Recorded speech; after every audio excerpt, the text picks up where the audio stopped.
TV தொலைக்காட்சி நேயர்கள் உங்கள் அனைவருக்கும் வணக்கம். நலந்தான நிகழ்ச்சியினூடாக இந்த வாரமும் உங்கள் அனைவரையும் சந்திப்பதில் மிக்க மகிழ்ச்சி. இந்த வாரமும் கடந்த 2 வாரங்களின் தொடர்ச்சியாக இந்த வாரமும் நாங்கள் பேசியிருக்கின்ற விடயம் இன்ஃபர்டிலிட்டி, குழந்தையின்மை தொடர்பாகத்தான் இந்த வாரமும் பல முக்கியமான விடயங்களை நாங்கள் பேசியிருக்கின்றோம். மிக முக்கியமான ஒரு விடயம் குழந்தையின்மை.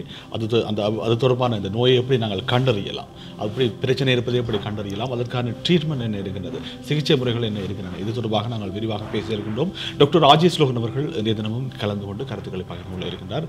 தொடர்ந்தும் டாக்டரை சந்தித்து மேலதிக விவரங்கள், சந்தேகங்களை கேட்க இருக்கின்றோம். டாக்டர், கடந்த 2 வாரங்களாக ஒரு மிகப்பெரிய ஒரு பரப்பை நாங்கள் பார்த்து கொண்டிருக்கின்றோம். ஒரு மிகப்பெரிய டாப்பிக்கை பற்றி பேசிக் கொண்டிருக்கிறோம். இந்த குழந்தையின்மை, இன்ஃபர்டிலிட்டி தொடர்பாக நாங்கள் பேசியிருந்தோம்.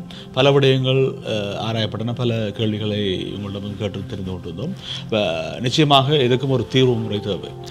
இந்த இவ்வாறான ஒரு பிரச்சனை இருப்பதை எப்படி நீங்கள் டயக்னோஸ் பண்ணுறீங்க, எப்படி கண்டுபிடிக்கிறீங்க? இப்போ நாங்கள் டெஸ்டிங்னு சொல்லி டயக்னோஸ்ன்னு பண்ணிக்க இப்போ 2 பேரையும் நாங்கள் முதல் செக் பண்ணுறது. அப்போ செக் பண்ணிக்க முதல் டக்குன்னு உடனே எடுத்த உடனே ஒரு இன்வேசிவாக ஒரு உமனை நாங்கள் கொண்டு போகிறது கிடைக்கல. முதல் இன்வேசிவ் இல்லாமல், அதாவது உள்ளுக்கு கூட இன்டென்சிவ் டெஸ்ட் இல்லாமல் ஒரு பேசிக் டெஸ்ட் செய்கிறேன். அப்போ நாங்கள் முதலாவதாக நாங்கள் அவைகளுக்கு ஒரு ஃபுல் பாடி செக்கப் பண்ணி செய்து அவன் இதன் ப்ரெஷர் இருக்கா அல்லது வெயிட்டுகள், ஹைட்டுகள், அவன் லங்ஸ், ஹார்ட், ஜென்ரல் கண்டிஷன்ஸ் அதுகளை நாங்கள் ஃபுல்லாக செக் பண்ணி பார்ப்போம். அதோடு சேர்த்து பிளட் டெஸ்ட் செய்வோம், ஒரு யூரின் டெஸ்ட் ஒன்று செய்வோம். அப்போ பிளட் டெஸ்ட்டுன்னு நாங்கள் சொல்லிக்க இப்போ பொம்பளை நாங்கள் எடுத்துப்போண்டா அப்போ நாங்கள் எடுப்போம் கட்டாமல் அவன் அயன் எப்படி இருக்குது, B12 எப்படி இருக்குது, தைராய்டு எப்படி இருக்குது. தைராய்டு ஒரு வெரி இம்பார்ட்டன்ட் ஃபெர்டிலிட்டிக்கு. அப்போ கட்டாமல் அதை செய்வோம். சுகர் செய்வோம், A1C எப்படி இருக்குது, எப்படி அந்த சுகர் அவரேஜ் எப்படி இருக்குது, சுகர் வரக்கூடிய சந்தர்ப்பம் இருக்கின்றதா, கொலஸ்ட்ரால், கிட்னி, லிவர், அப்படி அந்த வளமையாக செய்கிறதெல்லாம் செய்வோம். அதோடு சேர்த்து நாங்கள் இப்போ பார்க்கணும், இப்போ இவர்களுக்கு வந்து இப்போ ஓவலேஷன் நடக்குது. இப்போ ஓவலேஷன் ஒவ்வொரு மந்தம் ஒரு ஆளுக்கு பீரியட் வருகுதுன்னா ஓவலேஷன் நடக்குதுன்னு இருக்கும் என்றாலும், ஆனால் இவர்களுக்கு பீரியட் இவர்கள் தரிக்கையில் இப்போ 35 வயதுக்கு உட்பட்டவர்கள்னா அவர்களை நாங்கள் சொல்கிறது ஓகே அட்லீஸ்ட் 1 இயருக்கு ட்ரை பண்ணணும். ஒரு கன்ட்ரசெப்ஷன் ஒன்றும் இல்லாமல் ட்ரை பண்ணிச்சினோம்னா தான் நாங்கள் இந்த டெஸ்ட் அதுகளை கூட செய்ய போகிறோம். அப்போ 1 இயருக்கு பிறகு அப்போ அவர்களுக்கு வந்து இப்போ நாங்கள் இன்னொரு டெஸ்ட் செய்யலாம். இப்போ பீரியட் வந்து 3ஆவது நாள் நாங்கள் அவர்களுடைய ஹோமோன் லெவல்ஸை செய்யலாம். FSH எப்படி இருக்குது, LH எப்படி இருக்குது, அவர்கள் ப்ரோலாக்டின் எப்படி இருக்குது, ஃபாஸ்டிங்காக செய்யணும் ப்ரோலாக்டின் செய்ய அது எப்படி இருக்குது. மற்றது 3ஆவது நாள் அவன் ஈஸ்ட்ரடயோல்ன்ற ஒரு ஈஸ்ட்ரஜன் ஒரு லெவல் உண்டு, அதை நாங்கள் பார்க்கலாம். அப்போ அதுகள் நாங்கள் செய்வோம். அதோடு சேர்த்து இப்போ இந்த ஓவலேஷன் முடிஞ்ச பிறகு 21 டேஸில் வந்து அவன் ப்ரொஜெஸ்ட்ரோன் எவ்வளோ லெவல் இருக்குன்னு சொல்லி பார்க்கலாம். அப்போ இதுகள் தான் அந்த முதலாவது பேசிக் டெஸ்ட். அது பிளட் டெஸ்ட்டும் யூரின் டெஸ்ட்டும் பார்க்க. இப்போ நாங்கள் ஒரு அல்ட்ராசவுண்ட் ஒன்று செய்வோம். இப்போ அல்ட்ராசவுண்டில் பார்க்கலான்னு நாங்கள் ஓவரியில் எதுவும் சிஸ்ட் இருக்குதா, பொலிசிஸ்டிக் ஓவரி இருக்குதா, அல்லது யூட்ரஸின் சைஸ் எப்படி இருக்குது, யூட்ரஸ் லைனிங்கில் எவ்வளவு திக்னஸ் இருக்குது, அப்படி அந்த பாலிப்ஸ் எதன் இருக்குதா, உள்ளுக்கு ஃபைப்ராய்டு இருக்கா, அப்படி அதுகளை பார்க்கலாம். அதே நேரத்தில் நாங்கள் ஆம்பளையெல்லாம் செக் பண்ண போகிறோம். அப்போ ஆம்பளையெல்லாம் செக் பண்ணிக்க ஆம்பளைகளுக்கும் அதே மாதிரி ஃபுல் பாடி செக்கப் செய்து அவர்களுக்கு ப்ரெஷர் இருக்கா, ஹைட், வெயிட், அதில் அந்த லங்ஸ் அண்ட் ஹார்ட் அதில் பார்த்துட்டு அவன் பிளட் டெஸ்ட் செய்து யூரின் செய்வோம். அப்போ அவர்களுக்கும் பிளட் டெஸ்ட்னு சொல்லி சுகர், தைராய்டு, B12, அயன் அதுகளோடு சேர்த்து டெஸ்டஸ்ட்ரோன் அளவு எப்படி இருக்குன்னு சொல்லி அதை நாங்கள் பார்க்கலாம். இப்போ டெஸ்டஸ்ட்ரோன் வந்து நார்மலாக வந்து நாங்கள் டோட்டல் டெஸ்டஸ்ட்ரோன் செய்யலாம். ஆனால் ஃப்ரீ டெஸ்டஸ்ட்ரோன் வந்து கொஞ்சம் மோர் சென்சிட்டிவ், அவ்வளவு லெவல் இருக்குன்றதை கொஞ்சம் கூட இருக்கும். ஃப்ரீ டெஸ்டஸ்ட்ரோன் கனடாவில் வந்து இது வந்து கவர்டு இல்லை, அதில் பே பண்ண வேணும். ஆனால் அவர்களுக்கு கணக்கு காசில் செய்யலாம். ஸோ அதோடு சேர்த்து அவர்களுக்கும் வேணுமெண்டா ப்ரோலாக்டின், FSH, LH அந்த லெவல்கள் நாங்கள் செய்யலாம். அதுக்கு பிறகு நாங்கள் பார்க்கலாம் ஆம்பளைகளின் ஸ்பெர்ம் எடுத்து கட்ச் பண்ணி நாங்கள் செய்யலாம். இப்போ ஸ்பெர்ம் எடுக்க அப்போ அவர்கள் வந்து 3 நாளைக்கு செக்ஷுவல் ஆக்டிவிட்டி ஒன்றும் இல்லாமல் இருந்து அப்ஸ்டினண்டாக இருந்து போட்டு தான் அந்த ஸ்பெர்ம் டெஸ்ட் எடுக்கணும். ஸ்பெர்ம் டெஸ்ட் வந்து இப்போ லைக் இயாக்குலேட் பண்ணுறதுக்கு அவர்கள் வந்து மெஸ்டர்பேஷன் அதனால அந்த கலெக்ட் பண்ணி எவ்வளவு செல்ஸு எவ்வளவு வால்யூம் இருக்குது, அண்டு அதே சில சென்டர்ஸில் தான் அது செய்கிறது. இப்போ உடனடியாக அந்த சென்டர்ஸ்லேயே போய் எடுக்கக்கூடிய வசதி இருக்கணும். அப்படின்னா ஃப்ரெஷ்ஷாக இருக்கும். அல்லது சில வேளையில் வீட்டை எடுத்து போட்டு ட்ரான்ஸ்போர்ட் பண்ணுற டைம் தச்சில் வெதர் இங்கே கோல்டுன்னு சொன்னால் ஹீட்டிங்கில் வைக்க அந்த ஸ்பெர்மின் குவாலிட்டி மாறலாம். மண்டபடியாக நாங்கள் அந்த எங்கே இந்த டெஸ்ட் செய்ய போயிடணுமோ அதுக்கு அப்பாயின்மெண்ட் வச்சுட்டு அந்த டைமில் நாங்கள் செய்ய சொல்கிறோம். அப்போ அந்த ஸ்பெர்ம் டெஸ்ட்டு செய்தால் எங்களுக்கு ஓரளவு எங்களுக்கு தெரியும் ஸ்பெர்மின் நம்பர் எவ்வளவு இருக்குது, மோட்டிலிட்டி, ஸ்பெர்ம் எப்படி மூவ் பண்ணுது, அதன் உருவமைப்பு சரியாக இருக்குன்றதா, அப்நார்மலிட்டி இல்லாமல் இருக்குதா, அது மற்றது அதில் இன்ஃபெக்ஷன் மாதிரி இருக்கா, யூரின் இன்ஃபெக்ஷன், அது நாங்கள் பார்க்கலாம். அதோடு சேர்த்து வேணுமெண்டா ஆம்பளைகளுக்கும் நாங்கள் டெஸ்ட்டு அல்ட்ராசவுண்ட் செய்யலாம். ஆனால் வளமையாக நாங்கள் அதுகள் செய்கிறது வந்து குறைவு. ஆனால் அதுகள் செய்து பார்க்கலாம். இது ரெண்டுக்கும் பிறகு நாங்கள் பார்க்கலாம். இதுக்கும் பிறகும் ஒன்றும் ஒரு சக்ஸஸ் இல்லையண்டா இனி உமனுக்கு நாங்கள் அதுக்கு அடுத்த ஸ்டெப் செய்யலாம். இப்போ யூட்ரஸிൻ്റെ உள்பக்கத்தை பார்க்குறதுக்கு கிஸ்ட்ரோசால்ஃபின்ஜோகிராம் இருக்குது, HCG, அது நாங்கள் செய்யலாம். இப்போ அது வந்து யூட்ரஸுக்குள்ளுக்கு ஒரு ஸ்கோப். இப்போ இங்கே என்னென்னா நாங்கள் ஸ்கோப் தானே செய்கிறது. அப்போ அதை வந்து பெண்ணுடம்பு கூடாக நாங்கள் அந்த ஸ்கோப்பை போட்டு யூட்ரஸுக்குள்ளுக்கு அந்த இடைகளை வந்து செப்டம் எதன் இருக்கா, உள்ளுக்கு யூட்ரஸிൻ്റെ உள்பக்கத்தில் பாலிப்ஸ் இருக்குதா, ஃபைப்ராய்டு இருக்கா, அல்லது வேறு எதனா அப்நார்மலிட்டி இருக்கா, என்ன மாதிரின்னு பார்க்கலாம். அதே நேரத்தில் நாங்கள் என்ன பண்ணி செய்யலாம்னா டியூப் வந்து பேட்டண்டாக இருக்கா, அந்த ஓப்பன் பண்ணியிருக்கா, இல்லை பிளாக் இருக்கான்னு பார்க்கலாம். அதே நேரத்தில் அந்த HCG செய்கிற கிஸ்ட்ரோசால்ஃபின்ஜோகிராம் செய்கிற டைமில் அந்த டியூபல் பேட்டன்சியும் பார்க்கலாம்.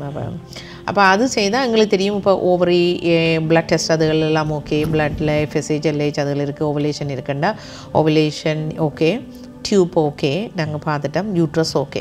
அப்போ இதுகள் வளமையான வெறும் பேசிக் டெஸ்ட். அப்போ இது ஆல்மோஸ்ட் ஃபீமேல் இந்த சைட் பார்த்தாச்சு. மேலுக்கு நாங்கள் இப்போ ஸ்பெர்ம் அதுகள் செய்து அவன் ஹோமோன் அதில் ஓகே இருக்குது, இரெக்ஷன் அதில் ப்ராப்ளம் இல்லை அப்படின்னு சொன்னால் அப்போ மேலும் பார்த்தாச்சு.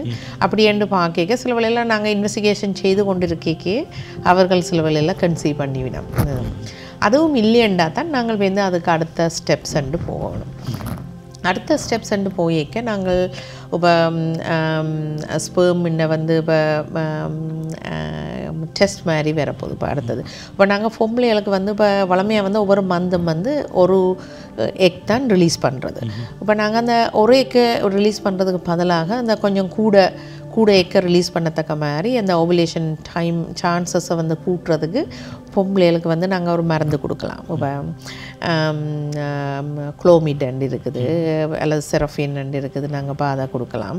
அதுகளுக்கு மில்லியன்னு சொன்னால் இப்போ இந்த அடுத்த ஸ்டெப்ஸாக போகணும். நாங்கள் FSH அல்லது GNH அந்த அதில் கொனோட்ரோஃபின் இன்ஜெக்ஷன்ஸ், அப்படி இன்ஜெக்ஷன்ஸ் அதில் கொடுக்க வேண்டிய சந்தர்ப்பம் இருக்குது. அதாவது ஓவரியை வந்து ஸ்டிமுலேட் பண்ண போகிறோம். நாங்கள் இப்போ எக்கை வந்து கூட ப்ரொடியூஸ் பண்ணத்தக்க மாதிரிக்கு நாங்கள் அதை செய்ய போகிறோம். அப்போ இதுகள் வந்து ஒரு ட்ரீட்மெண்ட் மாதிரி வருது. அதே நேரத்தில் இப்போ ஸ்பெர்மில் வந்து குவாலிட்டி குறைவேன்னா நாங்கள் அந்த ஸ்பெர்மை வந்து வாஷ் பண்ணி போட்டு நல்ல குவாலிட்டி ஸ்பெர்ம்ஸை வந்து எடுத்து போட்டு அந்த ஸ்பெர்மை வந்து இப்போ நேரடியாகவே உமனின் யூட்ரஸில் வைக்கலாம். இப்போ அது வந்து ஆர்டிஃபிஷியல் இன்சமினேஷன் சொல்கிறது. இப்போ இந்த ஸ்பெர்ம் எடுத்து நாங்கள் குவாலிட்டி ஸ்பெர்ம் எடுத்து அதை வந்து ஆர்டிஃபிஷியலில் நாங்கள் ஒரு டியூப்புக்குள்ளால் அந்த பெண் உடம்பில் உள்ளுக்கு வச்சு யூட்ரஸ் அந்த இதில் வச்சு விட்றது. அப்போ வச்சு விட்டால் அது ஸ்பெர்ம் வந்து தண்டபாடு மூவ் பண்ணி போய் ஃபெர்டிலைஸ் பண்ணி கறக்கட்டக்கூடிய சந்தர்ப்பம் கூட இருக்குது. ஏன்னா நாங்கள் இப்போ ஸ்பெர்மின் குவாலிட்டியை கூட்டி இருக்கிறோம், அதை வந்து நேராக கொண்டு போய் அங்கே வச்சுருக்கிறோம். அப்போ அதால் வந்து அந்த சான்சஸ் வந்து கூட வருது. இப்போ ஃபீமேலுக்கும் நாங்கள் இப்போ பொம்பளைகளுக்கும் அந்த ஓவுலேஷனை நாங்கள் கூட்டுறதுக்கு இப்போ மருந்து ஒன்று வாயால் கொடுக்கலாம், இல்லை இன்ஜெக்ஷனால் கொடுக்கலாம். அப்போ அதை இதண்டு இப்போ ஃபெர்டிலிட்டி இப்போ பேசிக் டெஸ்ட்டுகள் தான் நாங்கள் ஃபேமிலி டாக்டர்ஸ் செய்கிறது.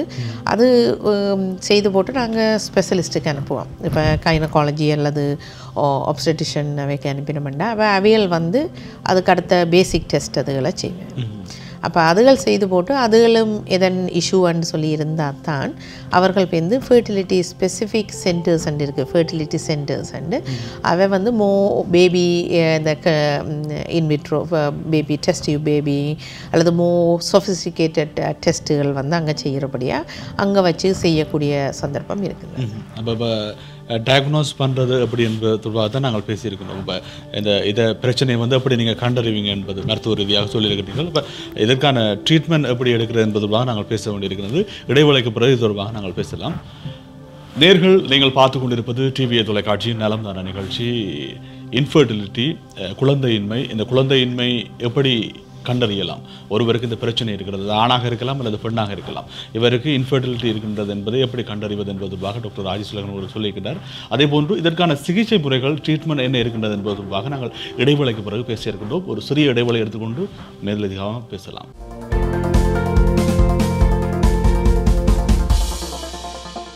இப்போ சில வழியில் நாங்கள் அந்த ஓவரியை வந்து ஸ்டிமுலேட் பண்ணிக்க ஹைப்பர் ஸ்டிமுலேஷன் சின்ட்ரோம் ஒரு கண்டிஷன்ஸ் இருக்குது, அது வரக்கூடிய சந்தர்ப்பம் இருக்கின்றது. மற்றது பேபி வந்து இப்போ ஒரு பிள்ளை பிறகு பதிலாக சில வேளை மல்டிபிள் ப்ரெக்னன்சி, இப்போ ட்வின்ஸ், ட்ரிப்ளட், குவாட்ரப்ளேட் அப்படி என்று 3, 4, 5 பிள்ளைகள் வரக்கூடிய சந்தர்ப்பமும் இருக்கின்றது. மேலும் காணொளிகளை காண தமிழ் விஷன் HDயை சப்ஸ்கிரைப் செய்வதோடு கீழுள்ள பெல் பட்டனை அழுத்தி அப்டேட்களை உடனுக்குடன் பெற்றுக்கொள்ளுங்கள்.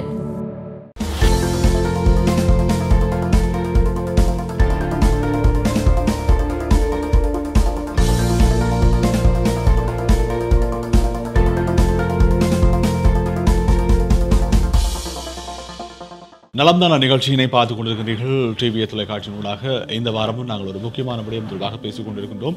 இன்ஃபர்டிலிட்டி தொடர்பாக பேசிக் கொண்டிருக்கின்றோம். அதிலும் குறிப்பாக இப்பொழுது நாங்கள் பேச போகிற விடயம் அதற்கான சிகிச்சை முறைகள், என்னென்ன ட்ரீட்மெண்ட் இருக்கின்றது என்பது தொடர்பாக நாங்கள் பேசியிருக்கின்றோம். டாக்டர், இன்ஃபர்டிலிட்டி தொடர்பாக நாங்கள் பேசிக் கொண்டிருக்கின்றோம். இதற்கான சிகிச்சை முறைகள் என்னென்ன இருக்கின்றன?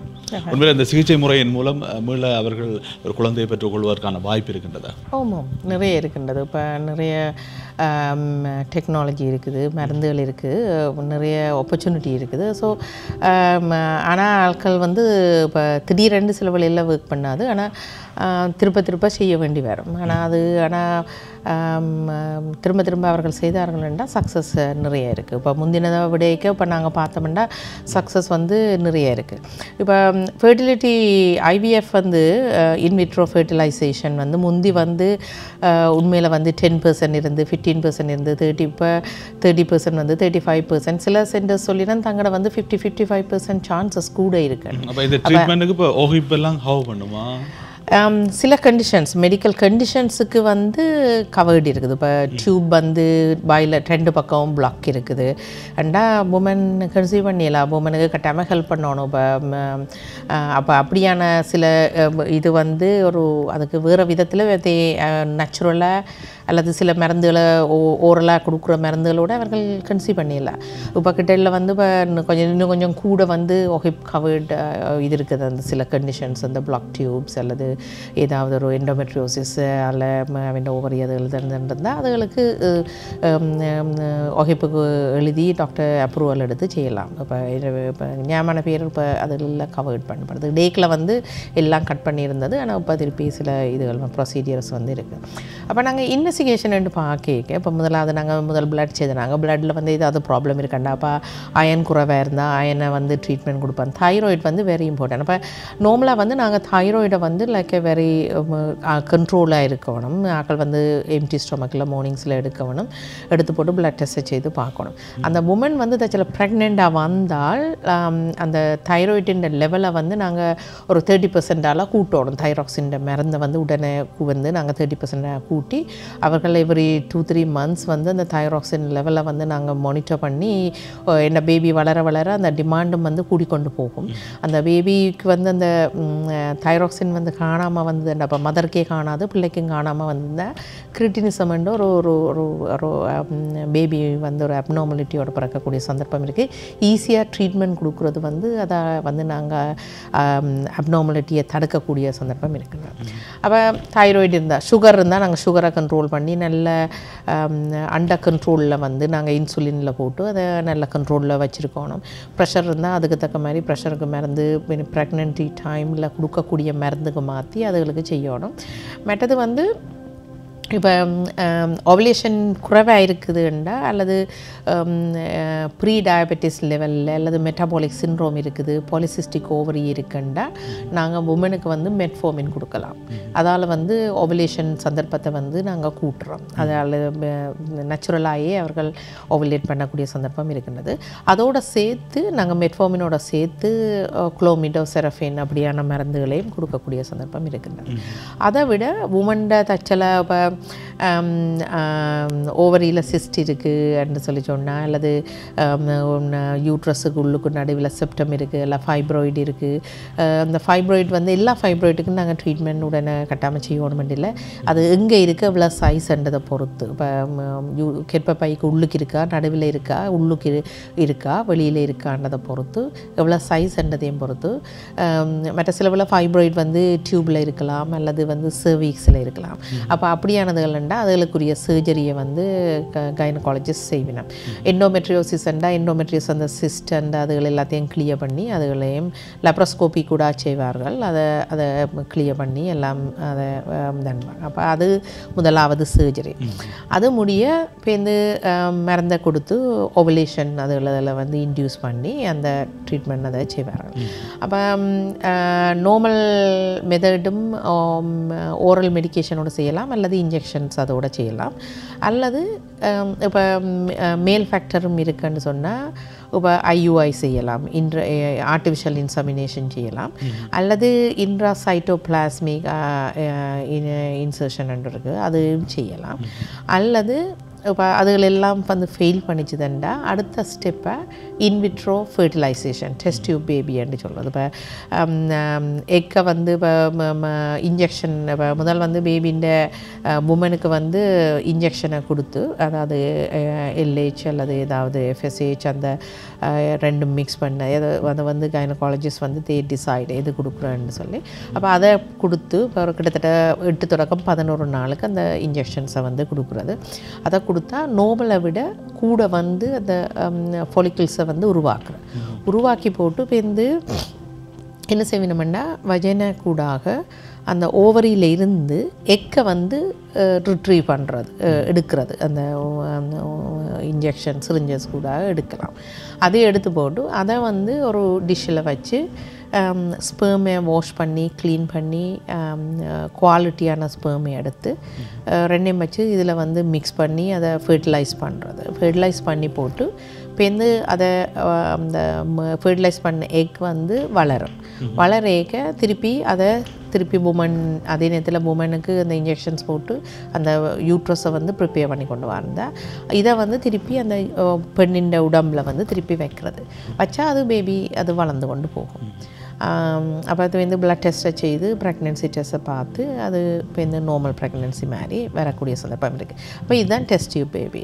அப்போ இதையும் விட இன்னும் ஒன்று இருக்குது, அந்த மேல் ஃபேக்டர் உண்டா. இப்போ ஆம்பளைண்ட ஏதாவது ப்ராப்ளம் உண்டா, இப்போ ஸ்பெர்மின்ற குவாலிட்டி அல்லது ஸ்பெர்ம் மூமெண்ட் அதுகள் ஏதாவது பிரச்சனைன்னு சொன்னால் அப்போ ஸ்பெர்ம் நார்மலாக செய்கிற வேலையை அதாவது ஒரு சிரிஞ்சால் எடுத்து அந்த ஸ்பெர்மை அந்த எக்கை டெஸ்ட் டியூப் இந்த இதில் முதல் ரிட்ரீவ் பண்ணி போட்டு அதில் அந்த முட்டைக்குள்ள அந்த ஸ்பெர்ம் வளமையாக அந்த ஸ்பெர்மின் ஹெட்டு கூடாகத்தான் போய் அந்த எக்கை பியர்ஸ் பண்ணி உள்ளுக்கு போய் கட்டி தன்ற அதே மாதிரி இதை அந்த நீடிலால் அந்த எக்கை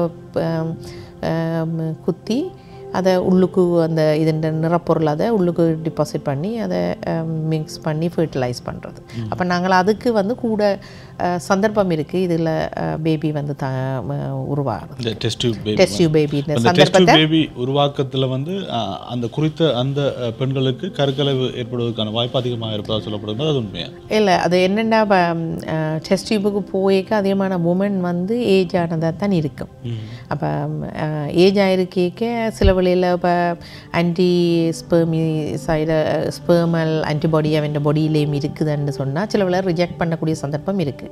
ஆனால் இப்போ வந்து சரியான சந்தர்ப்பம் வந்து கூட இருக்குது. இப்போ ஃபெர்டிலிட்டி சான்சஸ் வந்து இப்போ அதுகளே இருக்குது. மற்றது வந்து டெஸ்ட் டியூப் பேபி தொடர்பாக நீங்கள் சொன்னதில் இன்னும் ஒரு சந்தேகம் இருக்கிறதுன்னு சொன்னால், இப்போ கனடா போன்ற பெரிய அபிவிருத்தி அடைந்த நாடுகள், அமெரிக்கா போன்ற நாடுகளில் இருந்துமே பல பெண்கள் வந்து இப்போ இந்தியா போன்ற நாடுகளுக்கு சென்று அங்கே டெஸ்ட் டியூப் பேபியை உருவாக்கி கொண்டு இங்கே வந்து குழந்தை பெற்றுக்கொள்கின்றதை நாங்கள் நேரடியாக காணக்கூடியதாக இருக்குது. ஏன் அப்படி நடக்குது? ஏன் இங்கே அதுக்குரிய ஃபெசிலிட்டிஸ் இல்லையா, அல்லது என்ன காரணமாக இருக்கும்? அது அல்லது செலவு குறைவா? மெடிக்கல் டூரிசம் வந்து வந்துட்டுது. இப்போ என்னென்னா இப்போ ஒன்று வந்து இப்போ இங்கே வந்து சரியான கோஸ்ட் இந்த டெஸ்ட் டியூப் பேபி செய்கிறதுக்கு வந்து இப்போ சிலது கண்டிஷன்ஸுக்கு தான் இந்த ஒஹிப் வந்து கவர் பண்ணுது, அல்லது இது கவர் பண்ணாது. அப்போ சில மருந்துகள் அதுகள் வந்து இந்த டெஸ்ட்டுகள் செய்கிறதெல்லாம் கவர்டு, ஆனால் அந்த ஸ்பெஷல் ட்ரீட்மெண்ட் தான் கவர்டு இல்லை. அப்போ அந்த மருந்துகளே சரியான விலை, அந்த ஊசி போடுற மருந்துகள் எல்லாம் ஜிஎன்ஆர்ஹெச் அந்த ரிலீஸ் பண்ணுறது அல்லது எஃப்எஸ்ஹெச் அந்த இன்ஜெக்ஷன்ஸ் அதுகள் வந்து எக்ஸ்பென்சிவ். அதிகமான இன்சூரன்ஸ் அதுகள் கவர் பண்ணுன்னு. அப்போ அந்த பார்ட் வந்து கவர் பண்ணும். ஆனால் அதுக்கு பிறகு ஆர்டிஃபிஷியல் இன்சமினேஷன் அல்லது sperm washing and egg retrieve பண்ணுறது, அது ப்ரொடக்ஷன், அந்த அதுகள் வந்து கவர்டு இல்லை. அப்போ அதுகள் எல்லாத்துக்கும் பே பண்ண வேண்டியது. அப்போ இந்த இங்கே வந்து ஒரு டெஸ்ட் டியூப் பேபி சில வேளையில் செய்கிறதுக்கு வந்து நிறைய கோர்ஸ் பண்ணுது. $8,000 $10,000 அந்த டிபெண்ட் ஆன் என்ன மருந்து எடுக்கணும், என்ன மாதிரி செய்கிறதுன்றதை பொறுத்து அந்த கோர்ஸ் வந்து கூட இருக்குது. அப்போ அது முடிஞ்சு தச்சல அது சக்ஸஸ் இல்லையண்டா ஜீரோவுக்கு வந்துடும். அப்போ அவ்வளோ ஜஸ்ட் அப்போ 2-3 தரம் செய்கிறேன்டா it's a lot of money. அது அப்போ அதான் அது உண்டு. மற்றது வந்து இப்போ ஒரு ஏஜ் வந்த பிறகு இப்போ இங்கே வந்து சில அடுத்த ஸ்டெப்புக்கு இப்போ எக் வந்து இப்போ ஒரு ஏஜான உமன்னு சொன்னால் அவன் வந்து இப்போ ஸ்டிமுலேட் பண்ணிக்கே அவர்கள் வந்து அந்த ஃபாலிக்கல்ஸ் வந்து எக்கை வந்து கணக்கை ப்ரொடியூஸ் பண்ணாட்டா அந்த டெஸ்ட் டியூப் பேபி வந்து லைக் கணக்க எக் வந்து ப்ரொடியூஸ் பண்ணாட்டா அது சக்ஸஸாக வராது. அப்போ அவர்களுக்கு யாராவது எக் டோனர் ஒன்று வர வேணும். அப்போ இங்கே வந்து டோனர் எடுக்கிறது வந்து கொஞ்சம் கஷ்டம். அப்போ சேம் குவாலிட்டி சேம் இனமாக இருக்கணும் அப்படின்னு. அப்போ அதால் வந்து கூட வந்து இப்போ சில நாடுகளில் வந்து இப்போ கணக்காக்கள் இருக்கேக்க அந்த ஈஸியாக வந்து அதை வேண்டக்கூடிய சந்தர்ப்பம் இருக்கின்றது. இப்போ எக் டோனர்ஸ், ஸ்பெர்ம் டோனர்ஸ் அதுகளை. பட் அது சில டெஸ்ட்டுகள் வந்து அடுத்தடுத்து வந்து இந்த டெஸ்ட் டியூப் பேபி வந்து எக் டோனர்ஸ், ஸ்பெர்ம் டோனர்ஸ் அதில் வந்து எடுத்து தான் செய்ய வேண்டியது இருக்குது. இல்லை, எல்லா நேரமும் இல்லை, எல்லா நேரமும் இல்லை. இப்போ அவர்களுக்கு வந்து இப்போ ஒரு உமன் வந்து இப்போ அதிகமான சந்தர்ப்பங்களில் அதே கப்பல் இப்போ மெனப்போஸ், ப்ரீ மெனப்போஸ் அப்படி வந்தால் கூட அவர்கள் இந்த மருந்துகளை கொடுத்து அவர்களில் ப்ரொடியூஸ் பண்ணலாம். அவர்களை கணக்க ஃபாலிக்கல்ஸ் இதண்டு ப்ரொடியூஸ் பண்ணணும். ஆனால் சில பேருக்கு அந்த ப்ரொடியூஸ் பண்ணாலும் கணக்க எக்கை வந்து அவள் ப்ரொடியூஸ் பண்ணாட்டா சில வழியில் தேவைப்படலாம். எல்லாரும் அப்படின்னு சொல்லல. நான் எல்லாரும் போயிட்டு அங்கே வேறு நாட்டில் போயிட்டு வர எல்லாரும் டோனர் எக்கோடையோ அல்லது டோனர் ஸ்பெர்மோட வரையணும்னு நான் சொல்லல. ஆனால் அங்கே சில ஆட்களுக்கு வந்து எடுக்கக்கூடிய சந்தர்ப்பம் அங்கே இருக்கின்றது. இப்போ இங்கே வந்து குறைவாக இருக்குது. அதை வந்து இந்த மருத்துவர்கள் குறித்த கப்பல்ஸுக்கு தெரிவிக்கணுமா? ஏற்கனவே தெரிவித்த தான் ட்ரீட்மெண்ட் ஸ்டார்ட் பண்ணி எல்லாம் வந்து ஆப்ஷன் அவன் எல்லாம் இன்ஃபார்ம் கன்சென்ட் தான். இப்போ இங்கேயும் வந்து சில பேர் வந்து சில எக் டோனர்ஸ் எல்லாம் செய்திருக்கணும்.